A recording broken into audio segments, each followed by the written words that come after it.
జై శ్రీరామ్. ఓం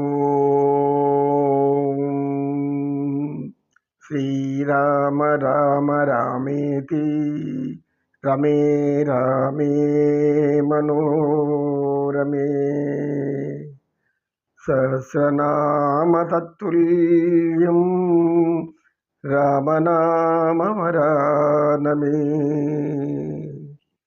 రామనామం సహస్రనామాలు జపించినంత పుణ్యం. ఒక్కసారి రామ అంటే చాలు అని మంత్రం. శ్రావణభూతి గురువుగారు మాకు నాయనా నీకు పద్యం చెప్తాను నాయనా. పద్యం చెప్పుకుంటే మనం ఈ జ్ఞాన బోధ అంటే జ్ఞానం తెలుసుకోవడం. ఓం శ్రీ నరసింహ నీ నామ మంత్ర మహిమ చేత సర్వ దురిత జాలములనెల్ల తొలగవచ్చు.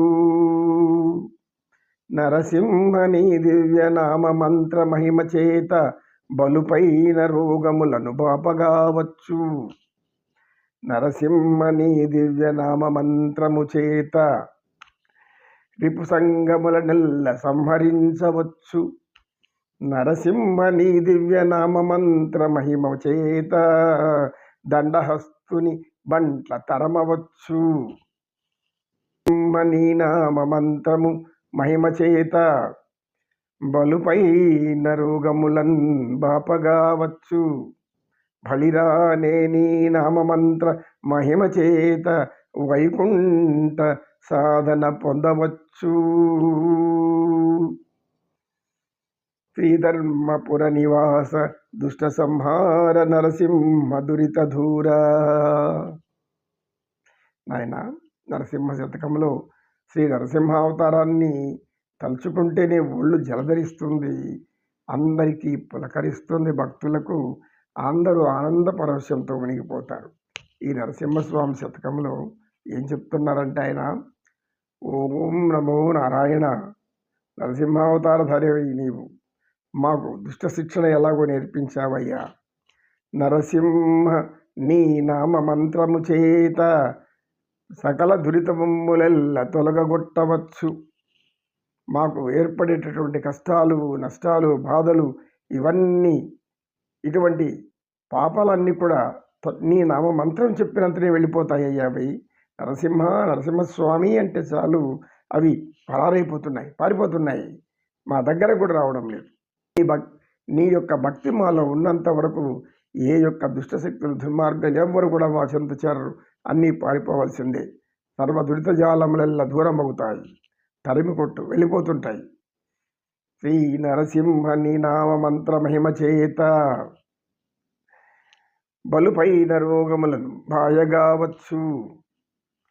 బలుపైన రోగములు అంటే మీ భయంకరమైన రోగపీడితులై, ఏం రోగపీడితం అది? సంసార సాగరం నీదేటటువంటి రోగం కావచ్చు, భవరోగ తిమిరాన. ఈ భవరోగాన్ని పారదోలడం అనేది అంత సులభం కాదు. ఈ ప్రపంచంలో మనం ప్రయాణిస్తున్నాం. సంసార సాగరం అంటే కుటుంబ సంసారం అనుకోకూడదు.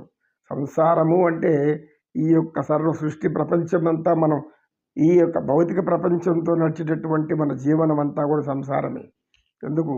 అనేక వింతలు, అనేక విశేషాలు, ఎవరెవరు ఎటువంటి వికారాలు, ఎవరెవరు మంచి పనులు, ఎవరు భక్తులు, ఎవరు అజ్ఞానులు, దుర్మార్గులు, ఇవన్నీ చూస్తూనే ఉన్నాం. దీంతంతా మనం సంసారం చేస్తున్నాం, సహజీవనం చేస్తున్నాం. ఏ సహజీవనం చేస్తున్నాం?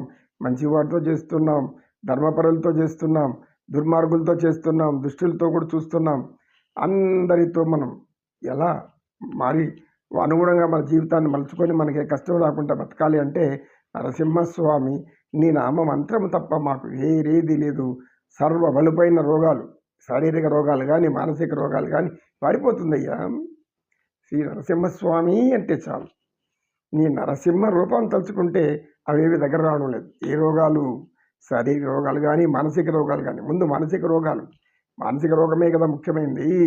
నరసింహస్వామి శ్రీ నరసింహ నీ నామ మంత్ర మహిమ చేత రిపు సంగములెల్ల సంహరింపవచ్చు. నీ నామ మహిమ చేత రిపు సంగములెల్ల సంహరించవచ్చు. రిపు సంగములు, రిపులు అంటే ఎవరు? శత్రువులు. దుర్మార్గులు. శత్రువులు అంటే ఎవరుంటారు? మంచివారికి దుర్మార్గులే ఉంటారు. మంచివారికి శత్రువులు దుర్మార్గులే. మంచివారైతే మంచివారి మిత్రులుగానే ఉంటారు. మంచివారికి మిత్రులు మంచివారే అవుతారు. అంటే మంచిదే ఉంటుంది. నేను మంచి అయితే నువ్వు మంచి అయితే ఇద్దరం మంచే. అలా కాకుండా నీ మీద శత్రుత్వం పెంచుకున్నారనుకో, భగవంతుడి శత్రుత్వం పెట్టుకొని ఏమైనాడు ప్రహ్లాదుడి తండ్రి హిరణ్యకశిపుడు. కనుక నీ నామ మంత్రం ఒక్కసారి మేము జపించామంటే ఎటువంటి దుష్ట శిక్షణైనా మేము శిక్షించగలము. నరసింహ నీ నామ మంత్ర మహిమ చేత సకల రిపు సంగములెల్ల సంహరించవచ్చు. ఇక్కడ ఇంకొకటి చెప్తున్నారు ఆయన, నరసింహ నీ నామ మంత్ర మహిమ చేత దండహస్తుని బంట్లెల్ల తరిమి కొట్టవచ్చు. దండహస్తుని బంటలెల్ల తరిమి కొట్టవచ్చు. అయ్యా స్వామి నరసింహస్వామి నీ మంత్రం చెప్పుకుంటే దండహస్తుడు అంటే ఎవరు? యమధర్మరాజు. దండం ఎవరి చేతిలో ఉంది? కాలపాశం ఎవరి చేతిలో ఉంది? యమధర్మరాజు చేతిలో ఉంది. ఆ యమధర్మరాజు వేసేటటువంటి ఆ కాలపాశం దండాన్ని ఆచరించడానికి వచ్చినటువంటి ఆయన బంట్లు అంటే యమభటులు, వాళ్ళని నీ నామ చెప్తానే వాళ్ళు ఇక్కడి నుంచి పారిపోతారు, మా దగ్గరికి కూడా రారు. నరసింహ నీ నామ మంత్ర మహిమ చేత దండహస్తుని బంట్లనెల్ల తరమగొట్టవచ్చు. యమభటులనే వాళ్ళ దగ్గరికి కూడా రారయ్యా నీ నామం అంతా చెప్తుంటే. స్వామి అంతరంటే భక్తిలో మునిగిపోవాలి. స్వామి నరసింహస్వామి అవతారం అంటేనే వీరసింహం, వీరకిశోరం, సింహకిశోరం, భయంకరమైన ఆ యొక్క పేరులోనే ఎటువంటి రాక్షసుడైనా కూడా చిన్నగా అయిపోయి గులకరా అయిపోయి ఇసుక అయిపోయి అక్కడ పారిపోవాల్సిందే, దుమ్ము ధూళిలో కొట్టుకోపోవాల్సిందే. ఇంకా చెప్తున్నారు, నేను నీ నామ మంత్రము జపము చేత వైకుంఠ సాధన సాధింపవచ్చు. శ్రీధర్మపురం నివాస. శ్రీధర్మపురం వైకుంఠం ఏమది? శ్రీధర్మపురం, ధర్మానికి పేరు పెట్టినటువంటి వైకుంఠం. వైకుంఠం అంటేనే అక్కడ ధర్మమే తప్ప ఇంకేమీ ఉండదు. ఎందుకు? ధర్మ రక్షణ, దుష్ట శిక్షణ ఆయన పని కదా. మరి ఆయన భూషణ వికాస శ్రీధర్మపుర నివాస. భూషణ వికాస శ్రీధర్మపుర నివాస.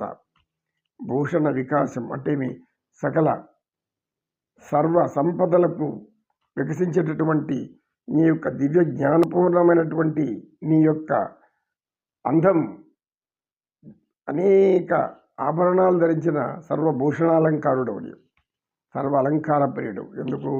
తల్లి అక్కడ ఉంది మా అమ్మ. ఆమె నిత్య శోభ నీకు నిత్య భూషణాలంకారం తప్ప ఇంకేం చేయటం లేదు. నీ వక్షస్థలం పైన ఆ తల్లి ఎక్కడెక్కడ ఏముండాలో, శంకుచక్రాలకి ఎటువంటి రత్న మాణిక్య వజ్ర వైడ్యాలను పొదగాలను, నీ కిరీటానికి ఏం పెట్టాలను, నీ శరీరంలో ఉండేటువంటి ఎటువంటి గంధన లేపనాలు పుయ్యాలను, ఇన్ని సేవలు చేస్తుంది మా తల్లి. అందువల్ల నీవు సర్వభూషణుడు, సమస్త భూతాలకు భూత జాలాలకు భూషణ ప్రియుడవు. కనుక శ్రీధర్మపుర నివాస భూషణ వికాస శ్రీధర్మపుర నివాస. భూషణ వికాస శ్రీధర్మపుర నివాస. దుష్ట సంహార నరసింహ దురిత దూర. దుష్టులను సంహరించడమే నీ యొక్క బాధ్యత కదయ్యా నరసింహస్వామి. కనుక ఈతైనటువంటి ఆ హిరణ్యకశిపుని చంపి ప్రహ్లాదుడి కాపాడు. నమో కృష్ణ. కృష్ణం వందే జగద్గురు.